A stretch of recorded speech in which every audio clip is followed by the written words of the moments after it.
igienizat, da?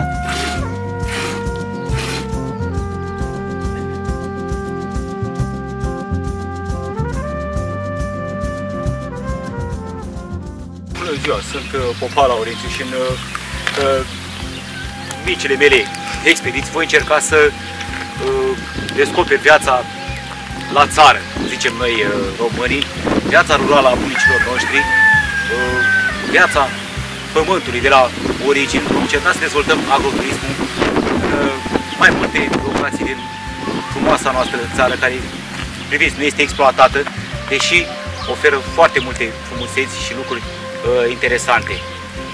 Astăzi vom pătrunde în satul Măcișeni, comuna Corni, din nordul județului Galați, care vom încerca să descoperim felul cum trăiesc oamenii de la țară, felul cum își muncesc pământul, cum își cresc animalele, și vom încerca să descoperim și dacă a pătruns ceva modern în acest sat.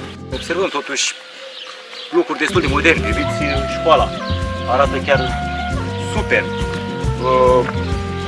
Am înțeles că este și sistem de canalizare, îl vom căuta. Totuși cam surprinzător, sistem de canalizare, dar oamenii din fața locului se plâng că nu au apă curentă. Normal, am înțeles, probabil că este totul prea scump, dar paradoxul românesc. Totuși nu avem. Vom mai încerca să găsim destule lucruri moderne, până atunci savurăm agroturismul. Libertatea animalului de față, în speță gâște, libertate absolut totală.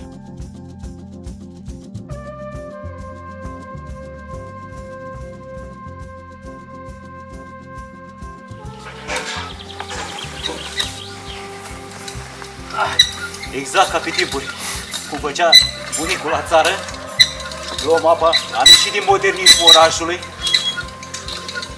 Să vedem acum apa, ce gust poate să aibă. Cam greu de ajuns la ea.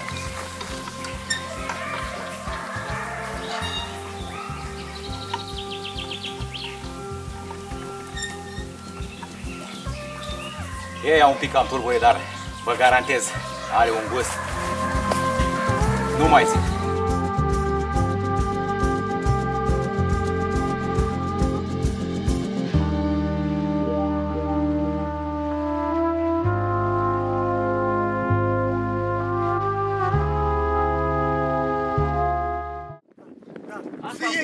Să stai tu în bar de dimineață și până la al doilea zi dimineață, să asculți muzică, puf, puf, puf, puf, și tu stai cu alea, uite, mă bâză în muști.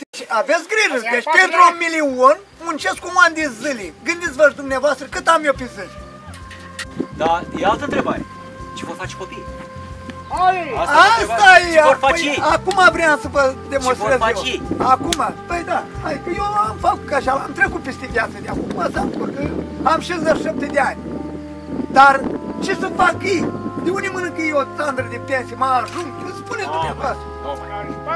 Și 4 copii.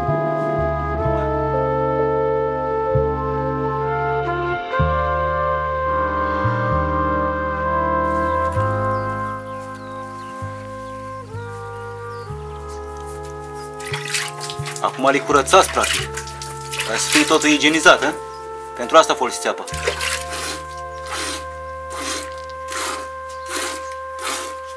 Pe tradițională. Hai să nu stresăm văcuța. Taci-ne în gură. Așa cât se mai practic procedeile românești, cele mai avantajoase și ecologice. Asta ca pentru popoarele vestice. Să învățăm pe americani, pe ruși, pe americani, pe italieni, pe germani, cum se face laptele ecologic. Ei nu mai știu săraci. Ia să vedem ce gustare așa direct de la vacă. Da. Invităm toată lumea la o fermă ca asta. Nu un supermarket. Tradițional.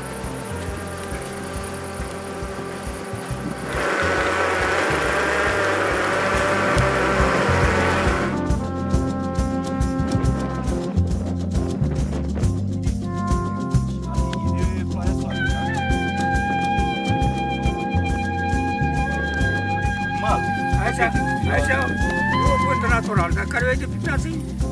Știu.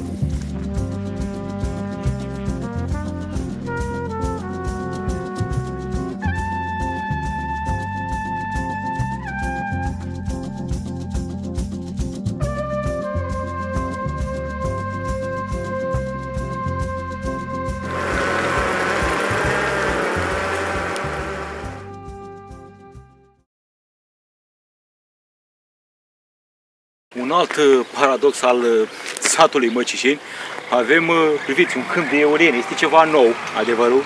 Din 2012 sunt aceste eoliene, dar surprinzător, energia nu vine în sat. Satul are foarte rar lumină pe ulițe. Cu toate acestea, totuși merită încercată o mică excursie, numai de dragul acestei superbinatori și de dragul acestor tradiții pe care oamenii le respectă cu sfințenie.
Acum suntem în pădurea satului, zisă Găunoasa, din Moși Strămoși, probabil.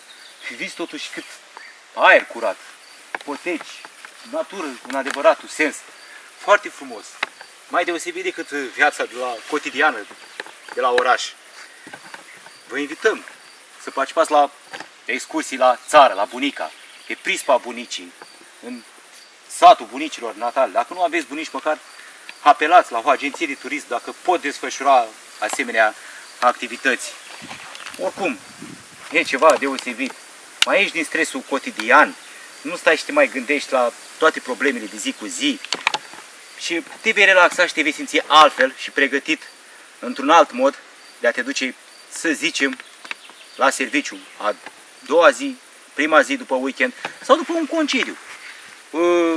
Haideți să mai lăsăm celebrile la mare, la munte și haideți să mergem să ne aducem aminte cum petreceau bunicii noștri, cum participau ei la munca câmpului, cum își cultivau singuri plantele, cum singuri își îngrijeau animalele și cum se hrăneau din munca lor propriu-zisă, din care le oferea pământul. Pământul în această zonă, după cum vedeți, este superb și chiar oferă multe posibilități de relaxare. Priviți toate poienițele astea în jur, toate plantele astea, efectiv este o minune, este ceva nemaipomenit, este viața în adevăratul ei sens.